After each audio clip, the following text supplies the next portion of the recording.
কাঁচা আলু দিয়ে যে এত সুন্দর চিপস বানানো যায়, ভিডিওটা না দেখলে বিশ্বাসই করতে পারবেন না। তোমরা চাইলে বন্ধুরা সস দিয়েও খেতে পারো। আর দেখুন কতটা দেখতে কত সুন্দর লাগছে। নমস্কার বন্ধুরা, প্রতিমা কিচেন ভিলেজ ফুডে সকলকে স্বাগত জানিয়ে প্রতিদিনের মতন আবার একটা দুর্দান্ত রেসিপি নিয়ে চলে এসেছি। তো আজকে আমি তোমাদের সঙ্গে শেয়ার করব মাত্র 3টি কাঁচা আলু দিয়ে ভিন্ন স্বাদের আলুর চিপস বানিয়ে দেখাবো।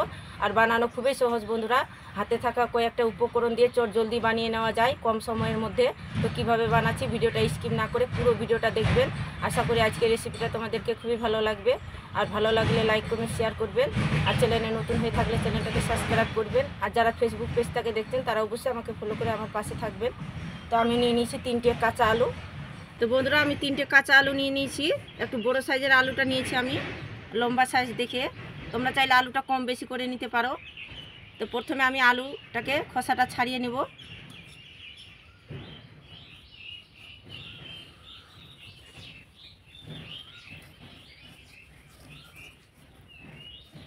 তিনটে আলুরে আমি খোসাটা ছাড়িয়ে নিয়েছি সুন্দর করে।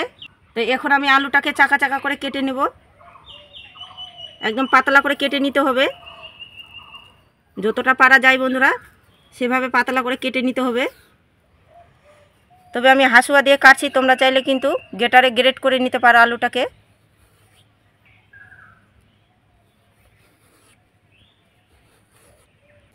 কাঁচা আলু দিয়ে যে এত সুন্দরে আলু চিপস বানানো যায় বন্ধুরা, ভিডিওটা টেনে না দেখলে কিছু বিশ্বাস করতে পারবেন না। বাচ্চারা বন্ধুরা অনেক সময় কিন্তু বায়না করে আলু চিপস খাওয়ানোর জন্য, তখন কিন্তু কম সময়ের মধ্যে হাতে থাকা আলু থাকলে কিন্তু এই চিপসটা বাড়িতে বানিয়ে বাচ্চাদেরকে খাওয়াতে পারবেন, নিজেও বানিয়ে খেতে পারবেন। আর দেখুন বন্ধুরা এভাবে করে পাতলা করে কেটেছি। এই যে আমি আঙুলটা এভাবে করে দিছি, তো ওইভাবে কিন্তু আঙুলটা দেখা যাচ্ছে হাতের মধ্যে। একদম পাতলা করে কেটে নিতে হবে যতটা পারা যায়।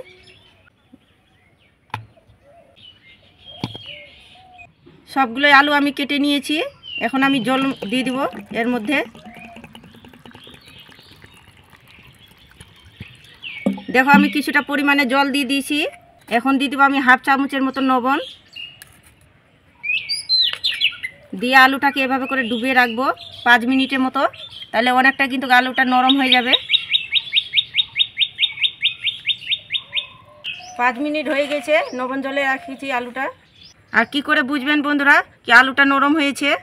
আর দেখুন এভাবে করে যদি নেন তাহলে করে দেখবেন কি মুড়ানো যাচ্ছে, ভেঙে যাচ্ছে না। তাহলে বুঝে নিতে হবে কি আলুটা নরম হয়েছে। আর কোড়া যদি থাকে বন্ধুরা তাহলে ফেটে যেতে পারে, মানে ফেটে যাবে আর কি। কিছুটা পরিমাণে আমি কাঠি নিয়েছি, সরু সরু কাঠিগুলো নিয়েছি আমি। তো একটা করে আমি এভাবে করে আলু চিপস নিয়ে নিব হাতের মধ্যে। আর এভাবে করে আমি মুড়িয়ে নিব। আর এভাবে করে যদি মুড়ানো না যায় বন্ধুরা তাহলে আরও কিছুক্ষণ রেখে দেবেন 2 মিনিটের মতো, তাহলে আলুটা নরম হয়ে যাবে। আর দেখুন এভাবে করে আমি ফুঁড়ে দিচ্ছি। তো একটা করে নেব আর এভাবে করে মুড়ে দেব, মুড়ে এভাবে করে ফুঁড়ে দেব। তোমরা চাইলে কিন্তু এভাবে করে সোজা করে রাখতে পারো। আর একটু করে যদি এভাবে করে রাখানো যায় বন্ধুরা তাহলে ডিজাইনটা দেখতে সুন্দর লাগবে।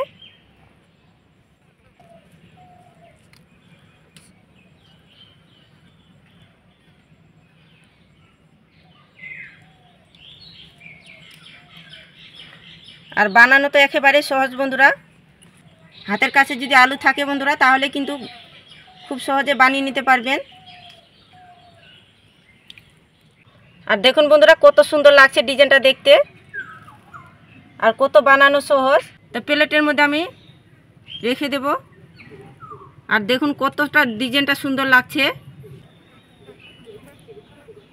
তো একইভাবে আমি সবগুলোই বানিয়ে নিব।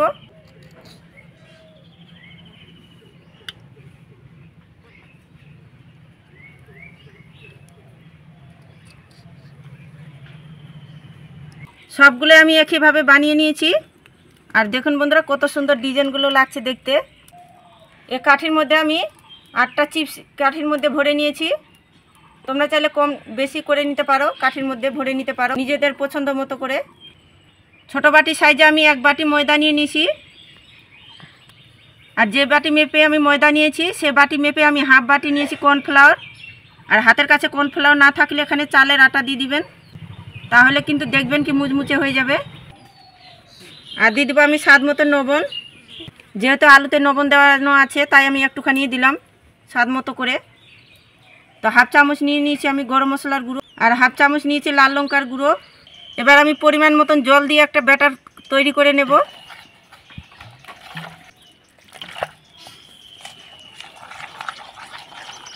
তো ব্যাটারটাকে আমি গুলে নিয়েছি, আর এভাবে একটু পাতলা করে গুলেছি আমি। আর দেখে বুঝতে পারছো বন্ধুরা কিভাবে করে গুলেছি আমি, একটুখানি পাতলা করে গুলে নিতে হবে। ভাজার জন্য আমি উনুন ধরিয়ে নিয়েছি, কড়াই দিব আমি সাদা তেল। ওদিকে তেলটা গরম হতে থাক, এদিকে আমি তৈরি করে নেব। তো একটা আমি কাঠি নিয়ে নিয়েছি, আর এই কাঠির মধ্যে আমি এই গুলানো ব্যাটারটা আমি লাগিয়ে দিব এভাবে করে,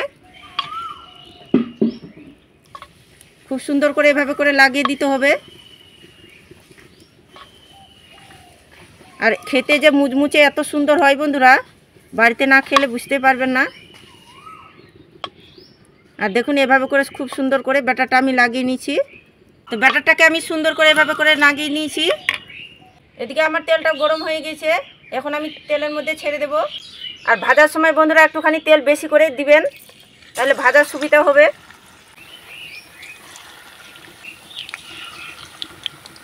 তো দেওয়ার পরে আমি সঙ্গে সঙ্গে নাড়াচাড়া করব না, 1 মিনিট পর নাড়াচাড়া করব আমি।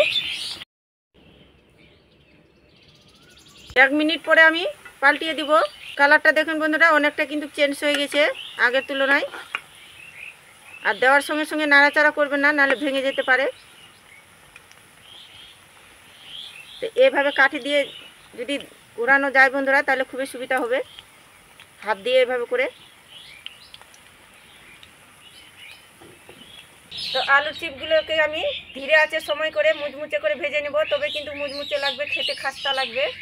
তো তোমরা কিন্তু সময় নিয়ে ভেজে নেও। আর দেখুন কত সুন্দর লাগছে দেখতে, লালচে কালার হয়ে চলে আসছে। আর একটুখানি লালচে কালার করে নেব। তো দেখো বন্ধুরা আমি ধীরে আঁচে লালচে কালার করে ভেজে নিয়েছি।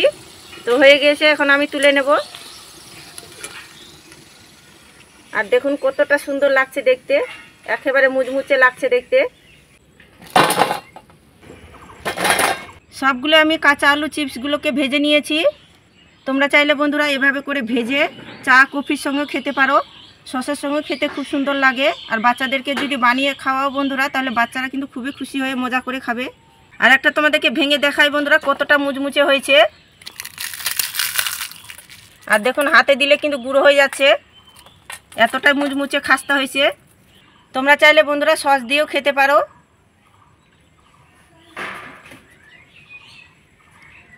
সস দিয়ে কিন্তু অসাধারণ লাগে খেতে, টেস্টটাই কিন্তু অন্যরকম হয়ে যায়।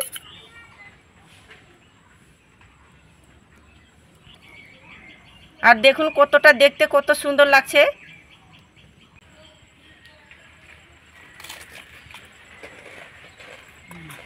একেবারে মুচমুচে হয়েছে বন্ধুরা, শব্দ শুনে বুঝতে পারছো আমি খাচ্ছি। তো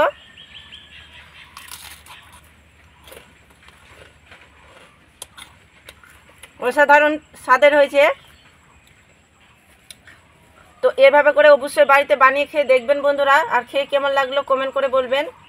আর আজকে যদি ভিডিওটা ভালো লেগে থাকে তাহলে অবশ্যই কমেন্ট করে বলবেন কেমন লেগেছে। তো বন্ধুরা আজকের মতন এই পর্যন্তই, দেখা হবে নতুন কোনো ভিডিও নিয়ে। তো ভালো থাকবেন, সাবধানে থাকবেন আর সুস্থ থাকবেন।